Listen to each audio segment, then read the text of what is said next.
Fly chick coming through. Nice to meet you. Glad you came too.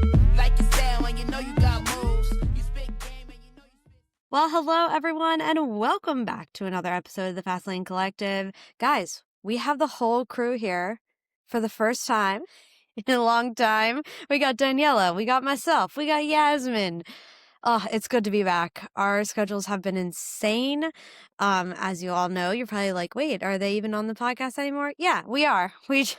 Life gets crazy, and that's why there are three of us to do this podcast and not one person, because we wouldn't have a podcast if we couldn't have that flexibilities. But that being said, so glad to have you both here. Daniella, we'll start with you. Just a little update. How are you doing? How's work? I know you've been very, very busy with all of that.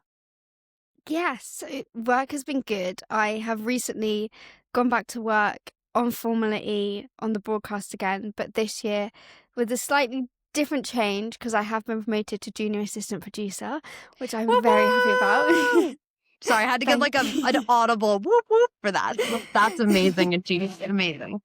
Thank you. Yeah, so it's been quite hectic going straight back into it, and the season starts in less than 2 weeks, so it's all go at the moment. But I'm really enjoying it. Brianna, how are you? I know you've also been very busy. Just busy. Traveling, work, here in the US, it will be Thanksgiving. So getting all of that together. I've got family coming, friends coming for a big Thanksgiving dinner. So preparing. I spent all weekend just, getting the house ready and stuff like that. So been quite busy. I love Thanksgiving. Oh, I love all Thanksgiving food. It's just delicious. I can't wait to stuff my face. So I'm very excited for the food. Sound like such a fatty over here talking about how excited I am. But I don't know. Have either of you experienced any American Thanksgiving? No? No, but I've always wanted to because it's like a second Christmas almost. It looks so good. It's such a good run up to Christmas, Like it kicks off the holiday season for me, which I love the holidays. I love Thanksgiving. I love Christmas. So yeah, anyways, that's what I've been up to. Yasmin, what about you? How have you been over there? I have been. November has just been a month where everything has happened all at once. I've been so busy. I've been working on 2 TV shows simultaneously. I've been doing sound assisting for them. And then I was working a bit with the BBC with the One show to do a segment that they were filming over here in Belfast. So I was doing runner for them. And that's kind of just taken up my entire life. So on Wednesday, so in the next coming days, I will finally finish with the TV show and everything. And I can come back to some normality. I am very grateful for the opportunities, but just I have not been able to do the podcast and my life is just all over the place, but it's part and parcel of working in TV, I guess. But I'm glad to be back. I mean, I've missed talking about F1. I feel like I've been so removed from Formula One until this weekend. So thanks for having me back, guys. Oh, well, we're glad that we're all here together. Like you said, it's been a while since we've all talked F1 together. So what better race to do that with the biggest show on earth, which is the Formula One Las Vegas Grand Prix, was this past weekend. Obviously, cards are a little flipped. We had a late race here in the US, so I believe the race started here, East Coast time, at 11 o'clock at night. So that was a little adjustment for me, but it was kind of nice for it to be at the end of my day so I could focus on it. But for you guys, it was around 4 a.m. Am I correct? Yeah. Just a little early for you. But welcome to our lives, guys. Welcome to US fans' lives. I know I was feeling a bit guilty because I was like, oh, 4 a.m. Oh my God, I have to wake up and watch this. But that's just what you guys have to do all year, all throughout the season this year. Yeah. Usually I try to watch it first thing in the morning because I need to avoid all social media. And without a doubt, anytime I forget and I literally click Instagram subconsciously, boom, the first thing that is on right there in front of my face is the race results. And I'm like, ah, it's my eyes. But yeah, you got a little taste of the medicine that we deal with over here in the US.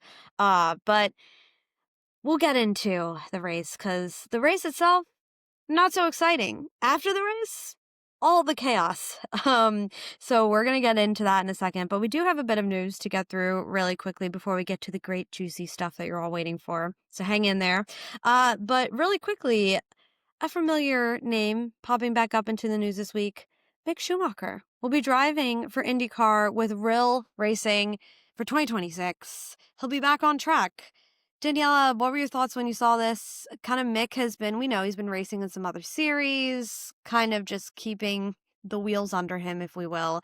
What do you think this means for his career? And do you think he still has his eye back on F1 and this is kind of his way in, or what are you thinking? We've seen him like move over to more of like the endurance racing, so I'm quite excited to see what he can do in a single seater again.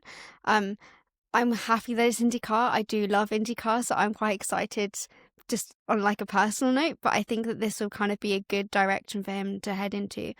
I'll be completely honest, I don't see him making an appearance back in F1, so I think IndyCar is a good way for him to like do what he loves but in a different capacity. And obviously IndyCar is massive over in the States, so I think that having that little bit more of a platform as well is also going to kind of like boost his morale a little bit. I feel like with endurance racing it's not as big, that it kind of meant he slipped a little bit under the radar, but I think that going back to a championship that has that bigger platform will be really beneficial for his career, and I'm excited to see what he can do in IndyCar.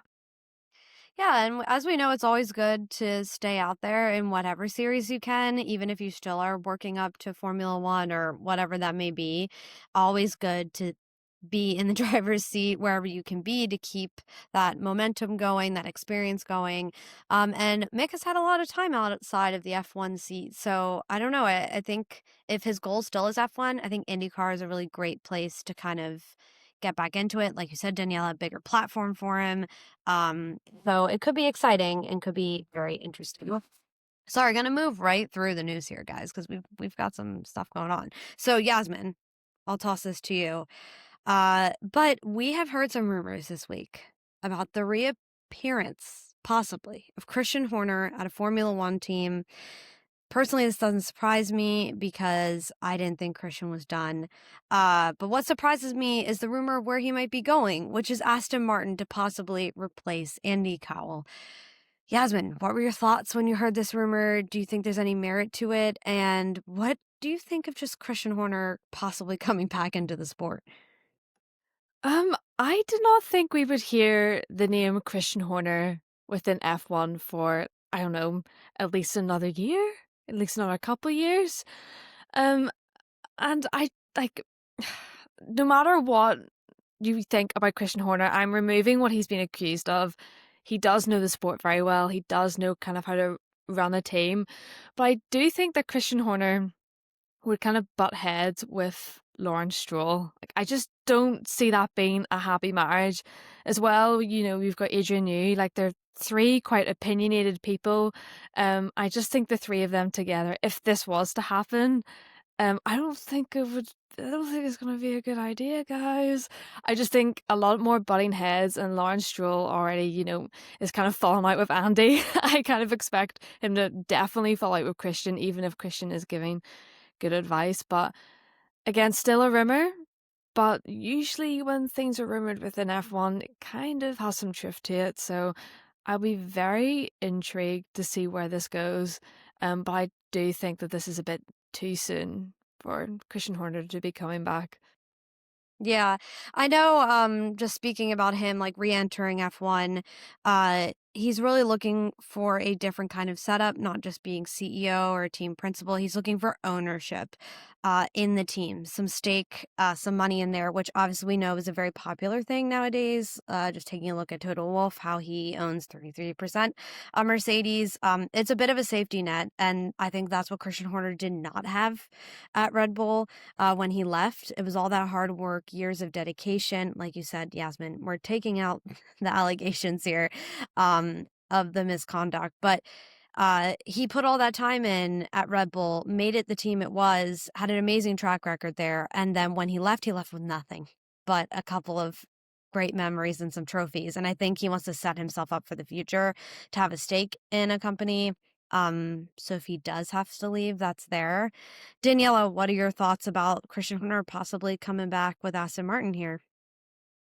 I don't think it's true, mostly because I don't know if you've also heard these rumours, but in the last few months, I've heard that every team's been interested in him. Haas, Cadillac, now Aston Martin. I'm like, it's just for me another rumour that has no background, really. I don't think it's going to work if he was to go there. I just don't think it really has any legs at the moment, because I've heard it like one too many times now that I'm like, okay, this isn't happening.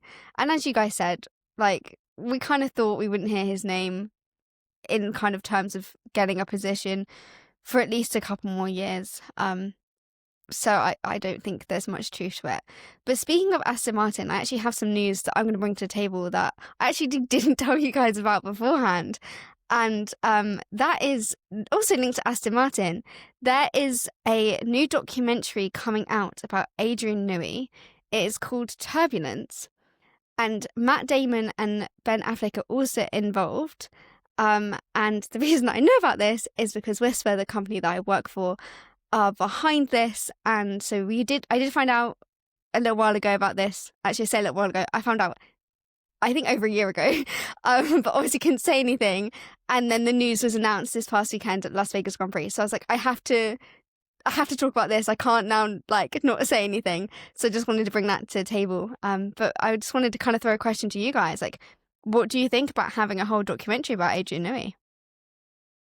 I mean, I love this because that man's brain works so differently from every other man on person on the planet. So I really, really would love to like really get inside. As we always know, he keeps very much out of the media. He comes and does his job and leaves. He's very closed when it comes to being in the press and everything like that. When he's in the press, he's talking about work. He's not talking about anything else. So I would love to just learn more about him and his process and how he's able to make these amazing cars and how his brain ticks. So I'm excited for that. And really quick, just going back to kind of like our original topic about Christian Horner and Adrian Newey that you mentioned this.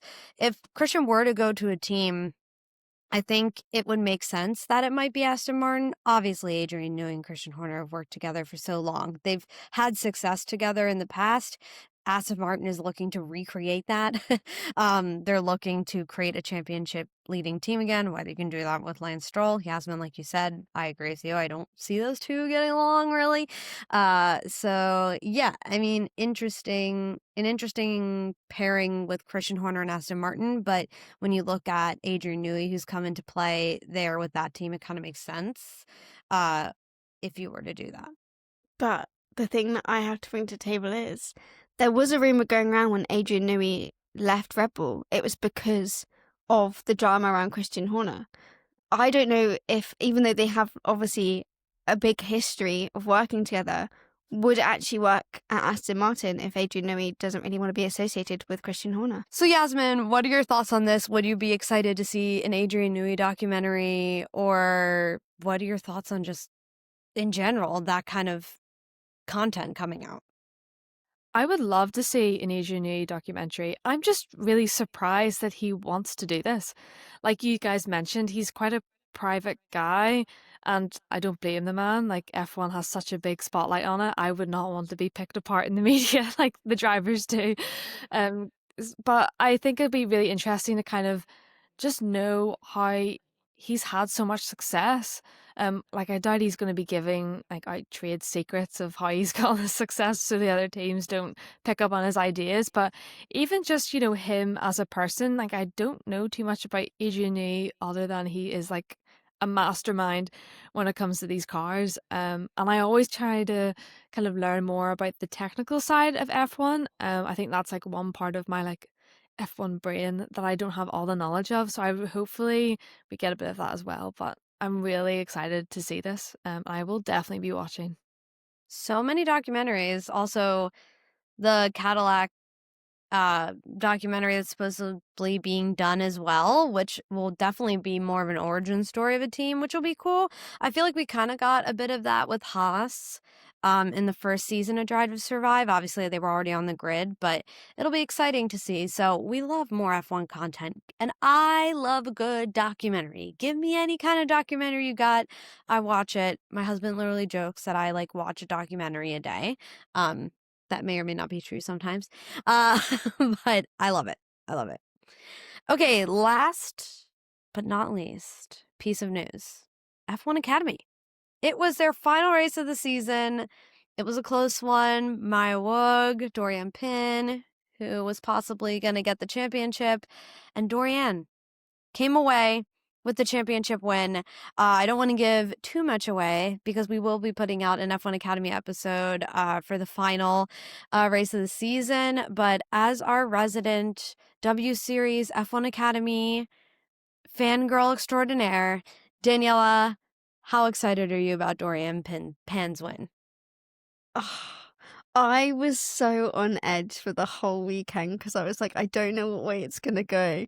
And then obviously Dorian went and won it. I don't want to spoil what happened, but I felt really, really like my heart broke massively for Maya. And that's all I'm gonna say because we'll unpack it in the F1 Academy episode. But what a way for the season to end. Incredible performance from Dorian from the whole season. I think I said to Yaz actually a few episodes back, we were talking about like who's gonna win it. I had my bets on Dorian.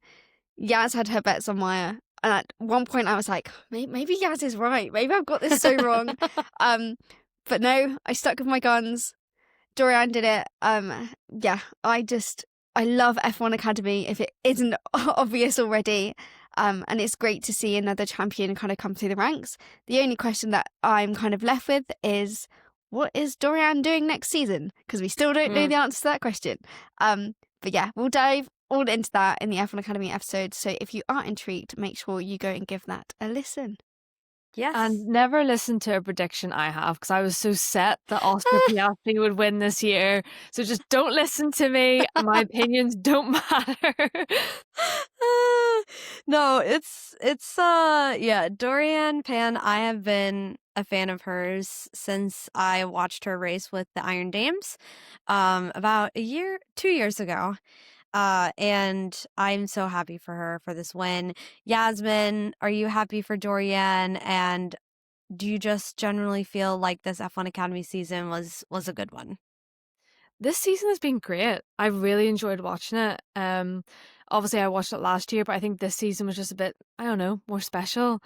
And to be honest, this is like the one season of F1 Academy and any kind of motorsport seasons where I really, not that I don't care who wins, it's more that like any one of these drivers I'd be happy if they won because they all work so hard and they all put in the work and the performance, and I'm happy for Dorian Pan and for Maya Woog and just everyone who has been in F1 Academy. I think it's just incredible to watch and to have so many people talk about F1 Academy and even Dorian and the win, and yeah, I'm buzzing for all those girls. Yeah. And like Daniela said, an episode will be coming out, so make sure to check that out to get all the further details on that final race. All right, to transition us into the giant orange plank in the room. Let's talk about just Las Vegas Grand Prix as a whole. Obviously, this is not our first rodeo around this Las Vegas downtown strip. It is a different beast when it comes to races. Obviously, we all know and agree that F1 is this traveling entertainment circus that shows up in cities and puts on a show and a race. But Las Vegas is just like that on steroids for obviously many reasons. Vegas being the show town. It is big, it is bold, it's bright, it's flashy, and Las Vegas and F1 have obviously come together to bring that to life within the F1 world. Personally, this year, there were some more partnerships. Like we saw F1 Academy partnering with Hello Kitty, which was a really cool, and they had a bunch of brand activations. But Las Vegas also, the F1 partnered with Disney this year to really kind of kick their partnership off.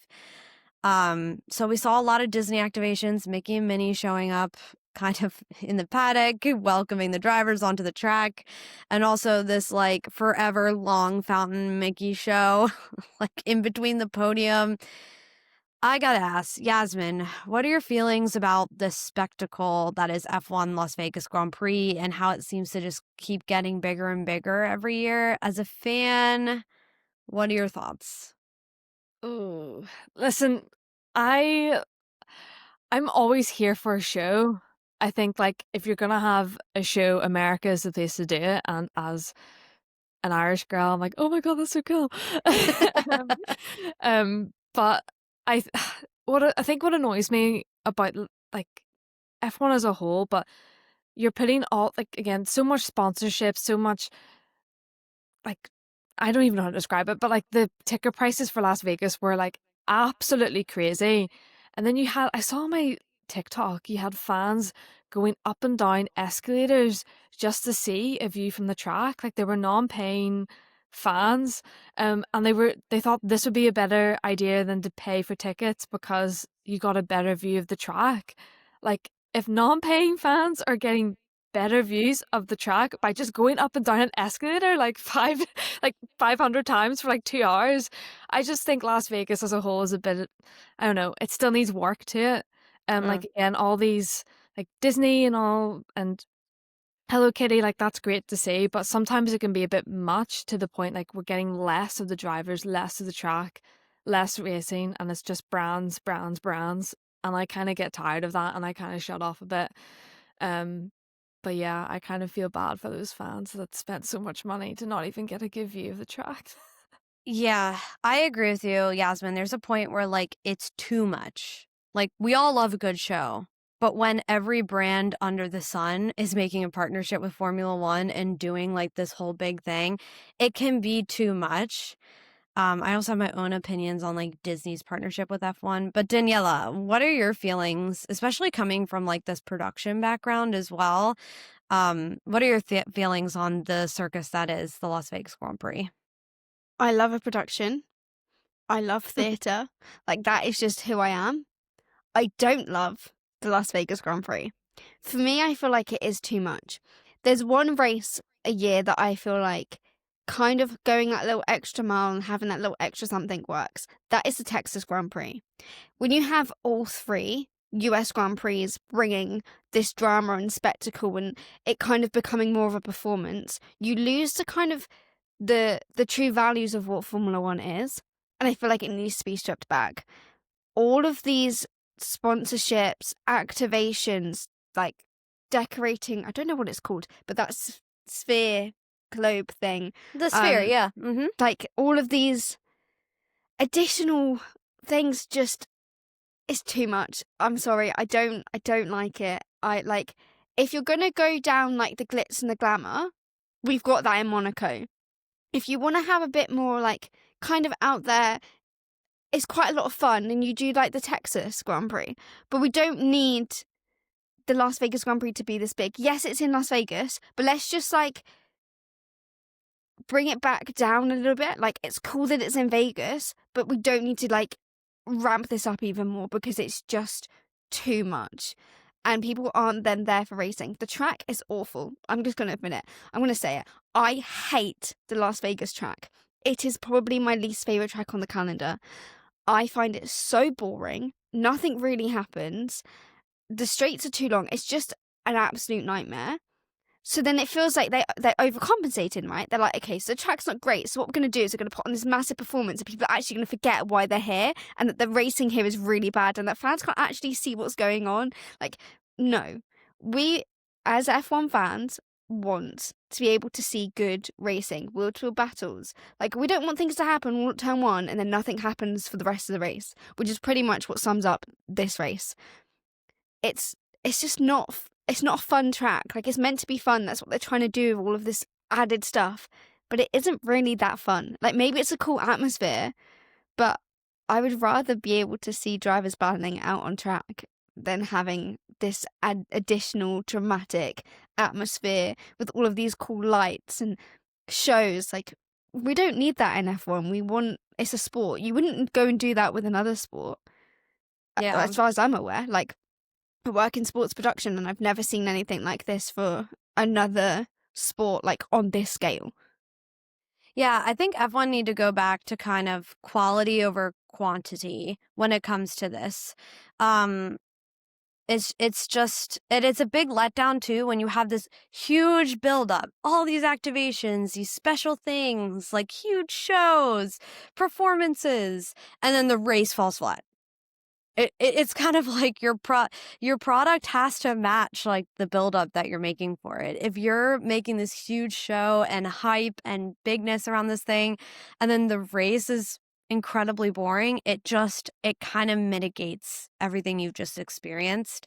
Also, I'm gonna say it, and I'm sorry, people are gonna come for me for this, all the F1 fans, but too many mascots here this weekend, okay? Like Hello Kitty walking around everywhere, Mickey and Minnie Mouse walking around everywhere. It felt like childish. I'm sorry, but like, I mean, don't get me wrong. I'm a Disney fan, guys. I'm an obsessed Disney Pixar fan, okay? But even for me, I was like, this is making me feel like I'm watching a kid's show or kids version of this. And then we're just slotting things into the weekend to like make that payoff and that money. Like the Mickey Fountain show that had to happen. Like I was like, wait, are we not having a podium? I'm confused. Like what's going on? And fun fact, that whole fountain show was filmed days in advance. It wasn't even live. It was just slotted in there. And to me, it just felt unneeded and unnecessary. And as an F1 fan, I'm not here for the Disney show. Of course, I'm sure that pleased people who, this is a cool crossover for them. But F1 needs to go back to what they do best, which is like exclusivity and like quality over quantity. Because, I mean, if we want to call it, that race just feels incredibly Americanized, and it's too much. It's too much. Absolutely. It felt like a theme park. Like, Yeah. we had just taken F1 and we'd put it in Disney World. We don't need Yeah. that. That's not what this is about. And my thing is, like, if they want to kind of appeal to a more kid-friendly audience, have that in the F1 Kids show. Like, there's literally a separate thing for F1 fans for your children. Yeah. Put it that way. Keep it that direction. Like, why do we have to see Mickey with this big fountain? Like, I don't care. Right. I just want to see them on the podium. Exactly. And like, I'll say one last thing and we can move on to the big news of the week. But being in marketing as well, a lot of these activations did not feel purposeful. They felt there and slapped on. Like, for example, Yasmin, you just made an amazing point. Like, kids love Disney. That was the perfect like marketing opportunity, and also like it made sense. The strategic marketing would make sense. Yeah, have, Disney, it is partnership with F1, so they need to exist outside the kid space. But like that could have been the main thing, and that could have been a huge hit with kids. And it just, a lot of these activations, so much going on, it just felt too much. And I think from all of us here, what we're all saying is tone it down. It was too much. It was overwhelming, and put that effort toward making this track better if we're going to be here for like a bajillion more years, apparently. So, and freaking glue down those manhole covers for God's sake. Like, figure it out.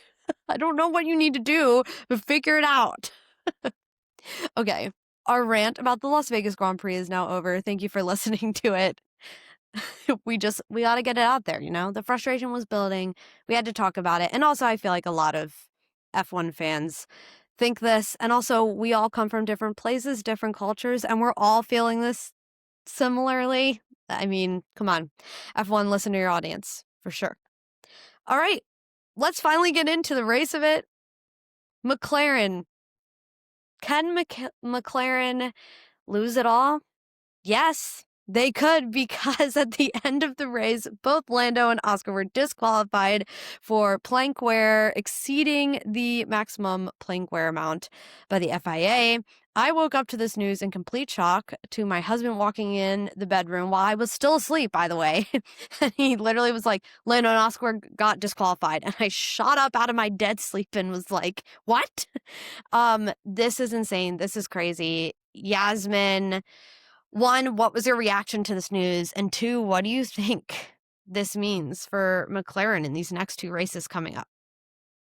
My reaction was just like, holy shit, like this, we could be going down to the last race. And I keep thinking back to, like, I was so confident that Oscar was going to win. I had literally, my whole soul was like, he's winning, yes, he's going to win. And to see where we are now, like, Oscar and Max both have 366 points. Lando Norris has 390 points. Like, they're 24 points away. And I know that sounds like a lot, but that's not a lot. And if this is going to be, now, I don't think it is going to be an issue next race, but imagine if they got disqualified again. Like, that's it. Like, hand it to Max. I don't even know what your question was. I've just literally gone off in a rant. I mean, you answered the first one. My second question was, what do you think this means for these last 2 races for McLaren in the future here? This means everything. Like, I remember, like, Zach Brown was saying that he would rather lose the championship completely than favour one driver. Well, Zach, you've either got to favour one driver or you're done. You're done. And to come back to, like, McLaren HQ without a championship win, I mean, come on, guys. And Oscar does quite well at Qatar. I think this will be giving him a lot of confidence going into the weekend that, kind of evened out the playing field a bit. Not that I think Oscar is still going to win. I've kind of accepted that his performance has just gone down the toilet and it's just not going to happen. But I am so excited for a championship that we thought was like done deal, solid deal. Like we were kind of, I'm feeling back like 2021, like Lewis Hamilton, Max Verstappen, like we could literally go down to the last lap again. Like guys, are you freaking out like me? I'm freaking out. I am freaking out. Literally, when I heard this, my first reaction was, what? Like, I can't believe it. This is literally the exact situation that Max needed to actually have a chance to win this championship. And it happened. It happened. Textbook, exactly what he needed. Now, just to reiterate, if Max wins everything, the sprints and the last 2 races, okay, all Lando Norris has to do is secure second behind him in all of those situations, and he's still winning this Drivers' Championship. But it is so close, guys. I mean, I live for this. I know we talked about this a couple episodes back, but like this is so exciting. We haven't had an end to an F1 season like this in a while. Like you said, Yasmin, you're getting like PTSD from last lap situations. But as a fan, I'm loving this. I feel bad for McLaren and obviously bad for Oscar and Lando because that's completely their team's fault, 100%. Even though this weekend was tricky, obviously, with the different weather situations going on. But I mean, oh my God, I'm so excited. I mean, wait, who predicted Lando winning the championship? Me. And with that being said, I'm going to throw it to Daniella. Daniella, is this everything of your F1 dreams coming true right now? I don't know because I'm so scared. I said in the last episode to Leah that, like, as soon as McLaren won the constructors, I was like, Max is going to win the championship. What I thought was going to happen was that Lando and Oscar were going to crash into each other repeatedly because McLaren have gone, okay, gloves are off, do what you like. They were then going to bat it out and crash into each other, and Max was going to capitalise on that and win the championship. Now, the details might be wrong, but the concept is kind of potentially coming true. McLaren have gone so far downhill that now Max could win the championship. I actually can't deal with this because I feel like I'm the reason this has happened. I blame myself for causing this. You know how a few years ago we used to joke about me and being able to see into the future because I'd predict all these things and they'd come true? What have I done? God. What have I done? This is your fault. It is my fault. I can't. You're like an F1 psychic. Like, Yeah, but actually, Daniela, you're not allowed to talk the rest of this episode because God forbid you say anything. Like, we're going to. I need you right now to say Lando Norris will win the Drivers' Championship. no, Say it right now. Say Oscar. Say Oscar. I'm not saying Honestly. any of them because I genuinely I'm so stressed about the Yeah. next few races, and like honestly, do you know what's really hard right now? Is that the Formula E season starts on the same weekend as Abu Dhabi, and I'm like, how am I meant to be across all of this all at the same time? And like, yeah. So I do blame myself. I am really nervous. But I do just also quickly want to mention, because I feel like people are going to be confused. I do just want to break down. I'm putting my serious hat on now, guys. I want to break down what the disqualification was for, because I feel like it's, unless you've done a bit of research, it's not that clear. Yeah. So, on a plank of these cars, there are 4 measuring points. 2 at the front, 2 at the rear. And all of them have to be 9 millimeters. Both Oscar and Lando's cars were below the 9 millimeters. So, for the front rear of Lando's car, he was 0.12 millimeters below. His rear right was 0.07 millimeters below. On Oscar's car, his front right was 0.26 millimeters below. His rear right was 0.1, and his front left was 0.04 millimeters below. So you can see how close it is. So close. So close. Yeah, I mean, it's wow. mad, isn't it? But there have to be these rules, because otherwise, you know, everyone's gonna break them. Like they have to cut it off somewhere. But yeah, Yeah. I do And- feel for them. And thank you for breaking that down, because this is like very confusing sometimes, especially if you're newer to the sport. You're like, wait, there's a plank of something under the car that didn't measure correctly. Like, so it's good to know and understand these types of things, especially when it's coming down, like you said, Daniela, to millimeters.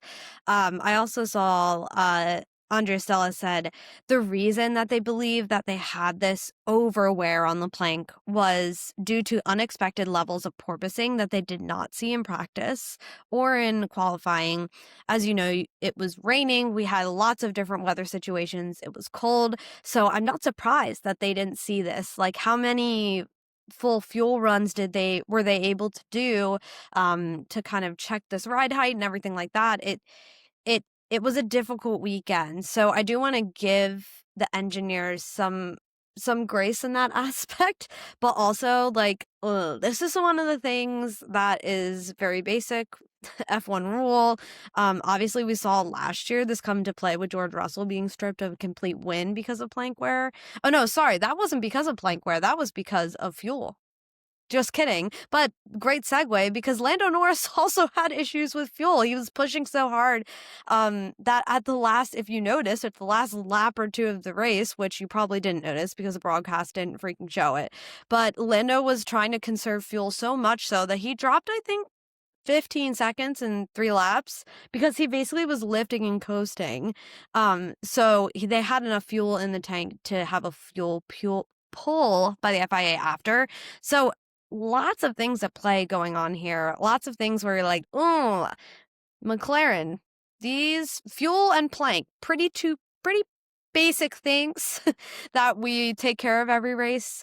I guess for me, my question is, now with this plank wear situation, are they going to need to alter the car a little bit and sacrifice some performance for these last 2 races to make sure this doesn't happen again? Yasmin, do you think we'll kind of see that possibly play out?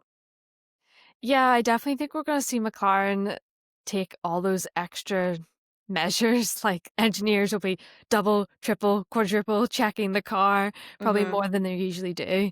But there's a point that I want to bring up, because a lot of people I see kind of say, oh, why do we need practice? Practice is boring. Why would you want to watch practice?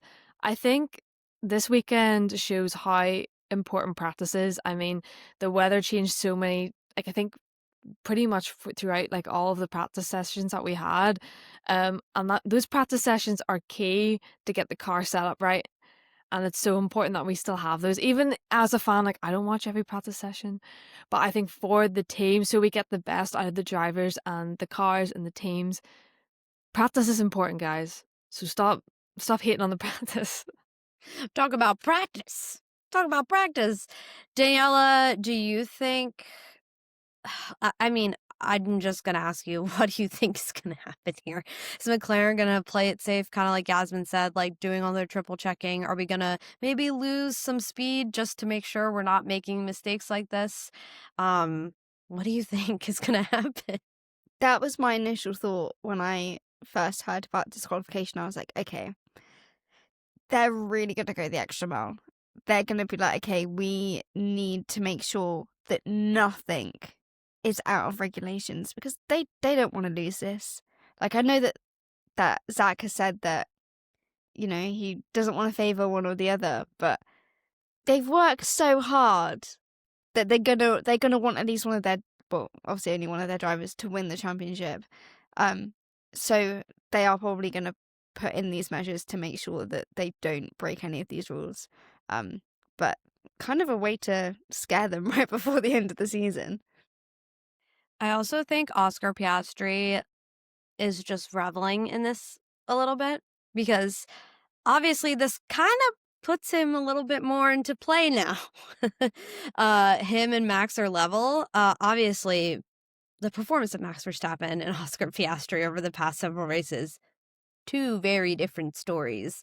I guess the question really for Oscar is, can he seize the moment here and put in the last, well, technically with the sprint, the last 3 most amazing races he has ever done?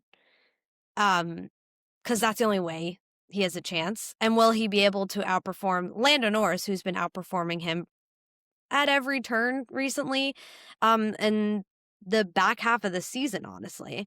And will he be able to overcome the Lion and world champion that he is, Max Verstappen? Because you better believe Max Verstappen is going to be driving the wheels off that Red Bull for these next 2 races.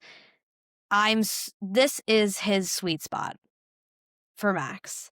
So I'm excited to see what performance he's about to pull out of the bag.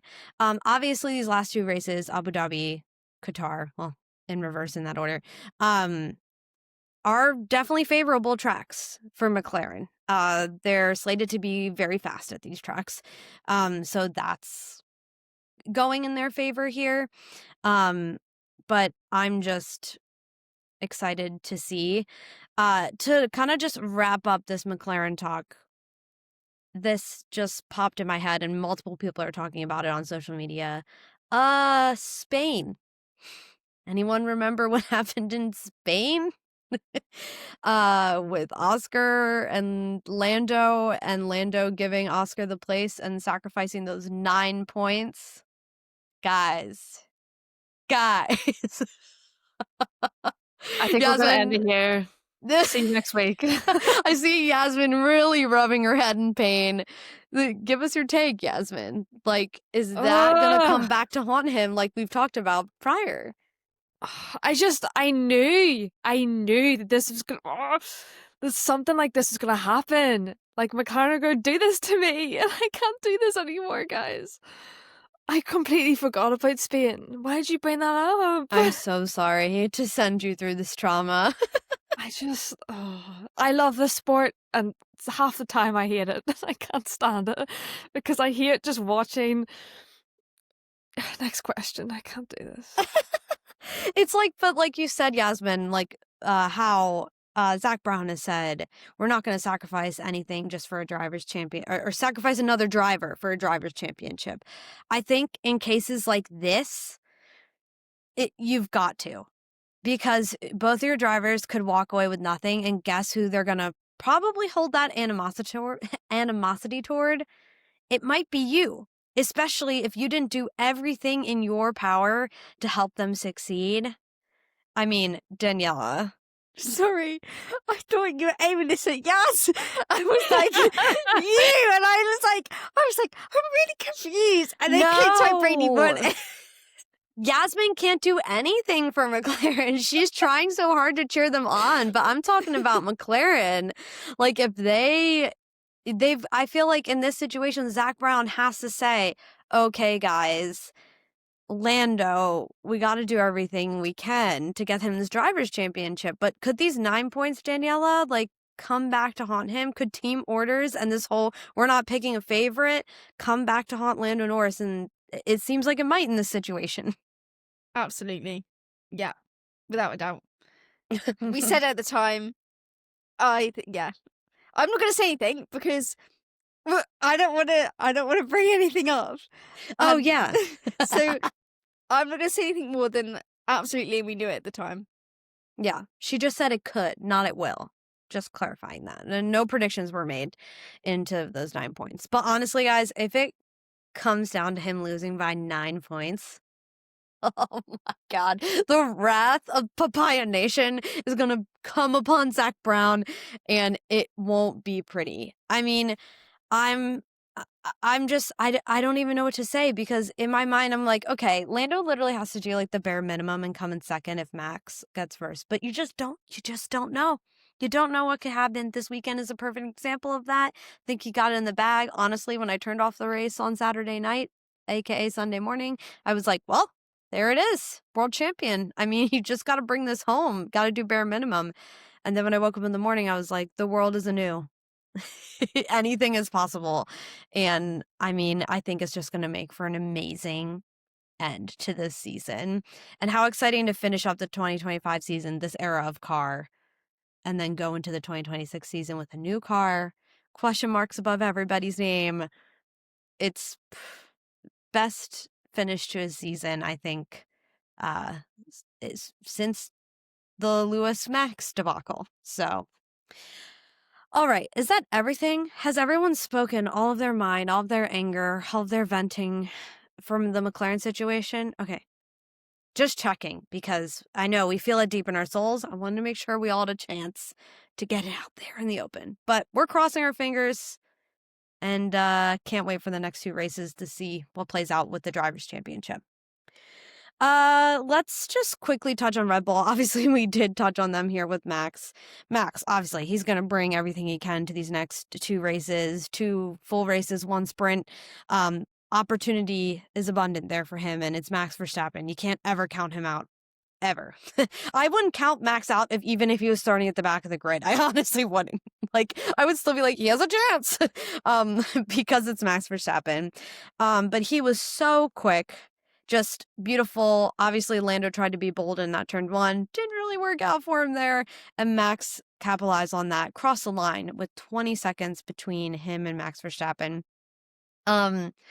What overall, Daniella, are you feeling about Max's performance and what this could tell us for going into the end of the season? I think Max is in a very strong position. And we've seen that over the last few races. And like you said, like, we won't put it past him from starting at the back of the grid, because he started in the pit lane and made it onto the podium, and at one point was running first in Brazil. Mm-hmm. So I think that, I'm not going to make predictions, but I think Max is in a very strong position, and he knows that he's in a strong position, and those McLarens had better watch out. Yeah, agreed. Now, his teammate, Yuki Tsunoda, not such a great weekend for him. After the DNFs, disqualifications of the McLarens, Yuki ended up in P12. Yasmin, how are you feeling about just kind of Yuki's future with Red Bull at this point? Max putting in these amazing performances. Yuki still at the back. Kind of a tale as old as time for Red Bull. Do you agree? Yeah, like second driver, to be honest, I think out of like out of sympathy, I kind of tried to ignore the second driver, because I know they're going to be miles off of Max's pace, and that car just is not built for Yuki. It's centered around Max. We all know this. And I feel so bad for Yuki, because for so long he's wanted that seat, and he has the talent to be an incredible driver. And I just don't think Red Bull have really owned that talent. And yeah, I just honestly my heart breaks for Yuki. But hopefully next year we get something. It's just Yeah. a lot of hope is always around the second seat for me, and it never happens to be a good thing. I honestly have no hope for that second seat. I'm always All right, like, fair enough. well, enjoy your last couple races in your career because that seat's a career killer. So honestly, it's not surprising to me where he finished or where he was. It is a second seat at Red Bull, unless Red Bull figures out how to clone Max Verstappen. It's going to be a poor performance. I think, if anything, everyone is kind of regretting what they said about Sergio Perez at this point. Seeing Liam Lawson, then Yuki Tsunoda, and all the other past Red Bull second seat drivers. I think Sergio Perez is probably their best result they've ever gotten, and I don't think they'll see another one until Max leaves that team, unfortunately. But great result for Max, obviously, pure Max form, just bringing it over the line, great consistency, and a great performance from him, honestly, when he needed it. Because if he did not have the performance that he did this weekend, he would not be in the position where he is right now, which is just absolutely crazy to even think about. All right, let's move on really quickly to two last teams I wanted to talk about. Mercedes. Mixed bag of a weekend. Kimi Antonelli obviously didn't start the weekend off that great. Not a great qualifying. Obviously, during the race, he got that 5-second penalty, but still was able to put in a good performance. And after the disqualifications, actually ended up on the podium, and it was his second podium in a row. So a good result, but not necessarily 100% because of his efforts. But he still had an amazing last couple laps. If you look at his lap time for the last couple laps of that race, absolutely flying, giving it all. George Russell also obviously P3, now moved up to P2. Great result for him. Secures both those points that they got for both those drivers this weekend. Kind of really secure that second spot in the Drivers' Championship. Obviously, we know first is already done, but the money matters now in that sitting. So that's great positive thinking. Daniella, what were your thoughts on just Mercedes' performance this weekend, and how Kimi Antonelli seemed to kind of really overcome some of those issues he was having this weekend and still put in a decent result for the team? I was very impressed with Kimi, the fact that he kind of didn't let that 5-second penalty disrupt him too much. He kind of went, okay, well, I've got this penalty. It's my own fault. I'm going to do something about it. And that's exactly what he did. Obviously, then got to end up on the podium because of the disqualifications. But I think regardless of that, he managed to turn it around. And for me, that was, for someone so young and at the start of his F1 career, that's maybe kind of see him in a slightly different light, because I don't know if other drivers of his kind of age and experience would have had that same mentality. And I think with George, like, he keeps like slipping under the radar. Like, he'll have a really good race, but no one's really talking about him. And again, this was the same with this weekend, is that he was in third for like most of the race. Like, he was running in those top three positions, and then obviously then with the disqualifications was promoted to P2. I think that Mercedes in the last couple of races have kind of had like a little switch where they have started to turn this around and started to come back stronger, which I think was needed to kind of boost them morale. And I hope that they're going to end the season on a high. Yeah, honestly, I think if Kimi Antonelli can get the consistency down for next year, him and George are really in a great place. And if Mercedes can deliver them the car they need to deliver. Obviously, when the regs changed, Mercedes kind of fell short on that end. But George has been, and we've talked about it in the past on this podcast, the consistency George has put in this year has been phenomenal. The points he's brought home, and I think that's just where we need to see Kimi mature as well, is bringing home that consistency. If both of those can continue, if Kimi can start to do that and George can continue to improve and keep that consistency, we're looking at championship possible winners here and constructors championships, because that's what you need.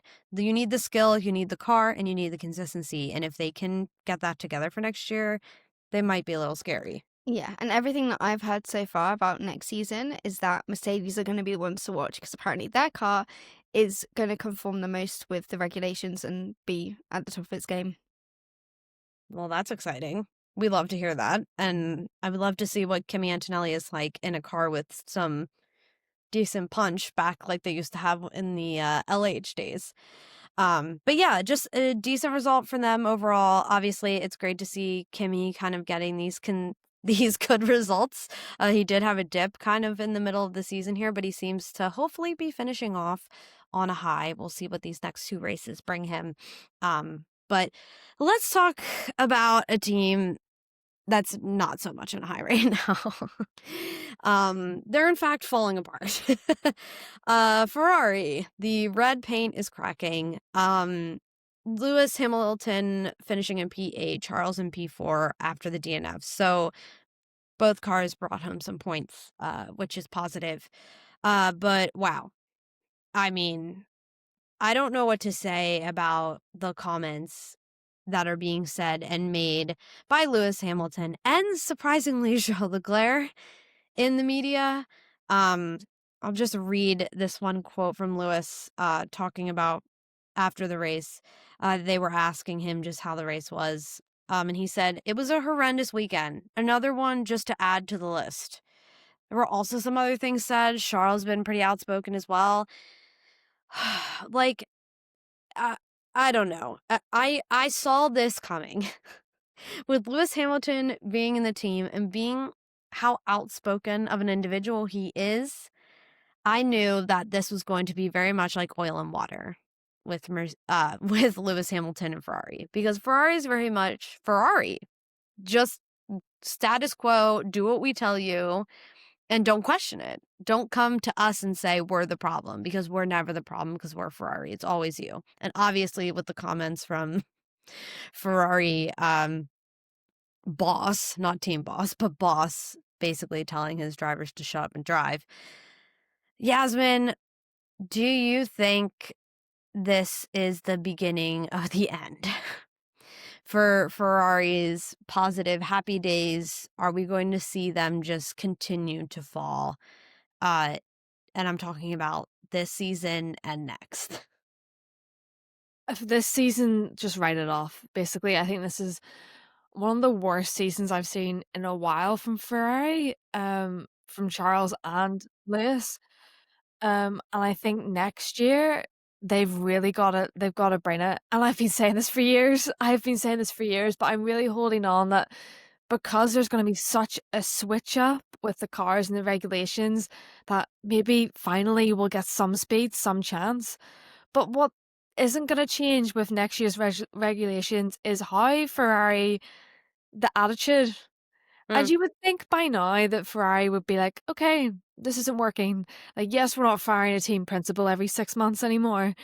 But I just thought, I don't know, there'd be a bit of an internal change, especially like, again, they know that Lewis Hamilton is outspoken. He's always been outspoken. So I did think there'd be kind of a switch up to kind of accommodate that. I'm so naive for thinking that. But I feel bad for Charles. You know, he's 28 years old, and that's not old. I'm not trying to say he's an old man and you got to pack it up with the driving career. But, you know, when you're getting almost to 30, you've been with a team for so long and you still have not really had that chance to win a championship.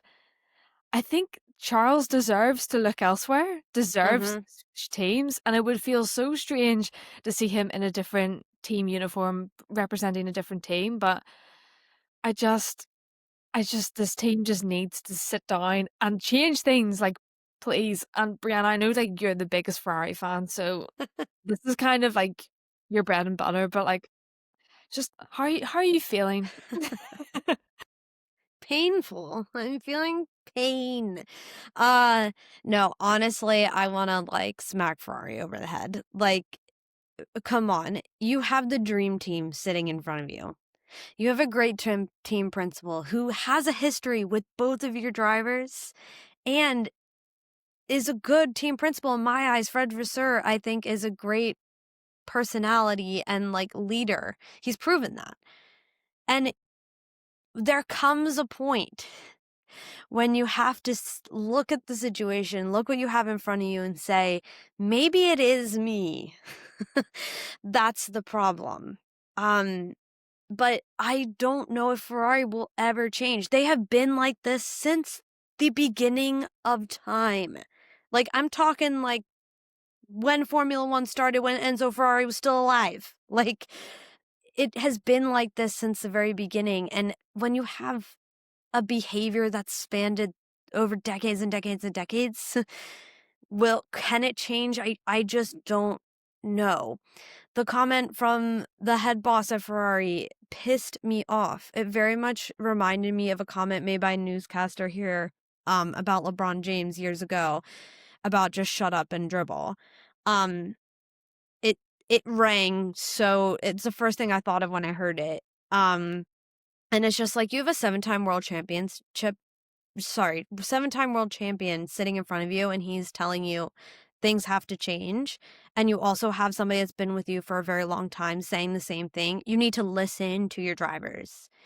Take everything with a grain of salt, obviously. These drivers aren't engineers, but you gotta listen to them, and you can't just tell them to shut up and get in the car and drive. That is insane. So yeah, it's frustrating. Charles Leclerc deserves more. Lewis Hamilton deserves more. Really quickly though, like with the Lewis Hamilton, he's making some really damaging comments in the press, which I feel for him. I feel the anger and frustration coming out of him. I just want to read one more that I got. He goes, I feel terrible. The worst season ever. No matter how much I try, it just keeps getting worse. I'm looking forward to the end. He didn't mean like the end of the season. Like he meant like the ending. I'm not looking forward to the next one. So he even said, I'm not looking forward to next season either. Was asking, like, it's just insane. Like, when someone says that, it's just kind of like, wow, it must be really bad. It must be really bad. And normally I would say, Lewis, like, you've been complaining a lot. Put your head down, work with the team, and figure this out, because complaining to the press isn't doing anything about it.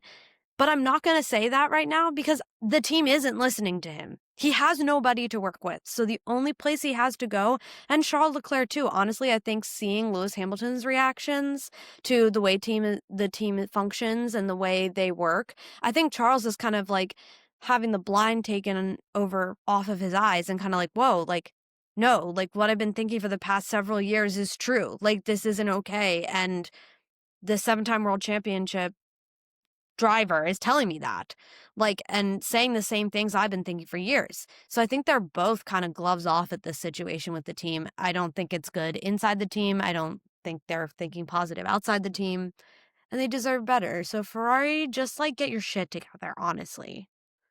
Enough of this. Like, break the pattern.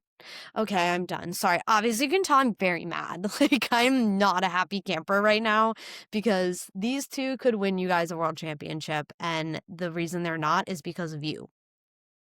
Basically.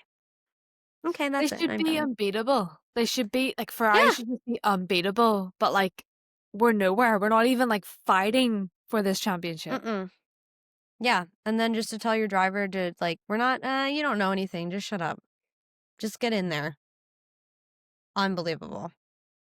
Daniella, any thoughts from you? The way that you just turned that.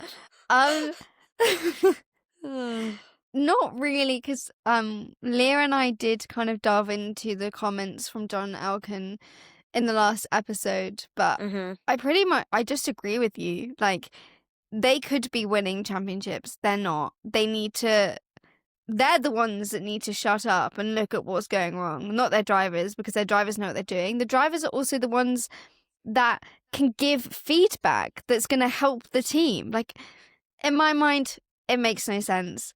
I'm frustrated, as are both of you, and as are millions of other people, because the way that Ferrari go about things, very, very silly. But as you say, they've been stuck in their ways since the 50s, and they just haven't woken up yet and realised that it is now 2025, and that if at this point, 75 years later, it's not working, maybe we need to kind of look at this from a different perspective here. Like, maybe we need to try something else, because this really isn't going to get them much further, and I'm not surprised that their drivers feel this way. Yeah, it's almost like delusion. Like extreme narcissism. Like, it really is giving toxic boyfriend energy. Like, they just gaslight their drivers. And they're like, what are you talking about? We're doing everything we can. It's like, but I gave you a list of things you could do to make it better, and then you ignored that list. Remember that? Like, it's a mess. And I don't think we'll see Ferrari win a championship until that changes, if it ever does. And if it doesn't, I don't see them winning a championship ever again. So, get it together. For the sake of the Tifosi, get it together. Get your head out of your ass. And do what you need to do. Okay, now that that's out. Woo, as you can tell, I've been holding that back for a while, and I just, let it out here. But that's why this podcast serves as therapy sometimes, We got to get it out there in the open. You saw red. I saw red. And not the good kind of Ferrari red. But listen, Las Vegas was Las Vegas. It was Vegasing. I saw lots of Elvises, lots of sparkles, and lots of leather, actually. If you follow me over on GP Girl, we're going to do a whole post about, like, the style fashion going on at Vegas this weekend. But overall, I mean, race not that exciting, but everything that happened after just really blew up the whole end of this season, and I think we can all say we're very excited. Very, very excited for the end of the season. So, any thoughts? We're wrapping it on up. Great. Cool. We vented. We talked about all the plankware situations and all of our predictions, but not from Daniella because she's not allowed to predict anything anymore. But listen, you guys, we will see you on the next race. And everyone, cross their fingers, do whatever superstition thing you got to do, because these next two races are going to be, I think, just absolutely amazing. And I'm so excited for them. So make sure to subscribe to the podcast so you don't miss next week's episode, or any episode for that matter. We're all over on Spotify, and you can follow us over on YouTube as well if you like to watch your podcasts instead of just listen to them. We post videos of all of these over there. And feel free to give us a lovely little rating if you're feeling super generous. We would love to hear from you, your thoughts, your feelings on the podcast, and what you would like to hear or maybe not hear in the future. But until then, you guys, we will see you in the fast lane. Bye-bye. Hello, fly chick coming through. Nice to meet you, glad you came too. Like you stand when you know you got moves.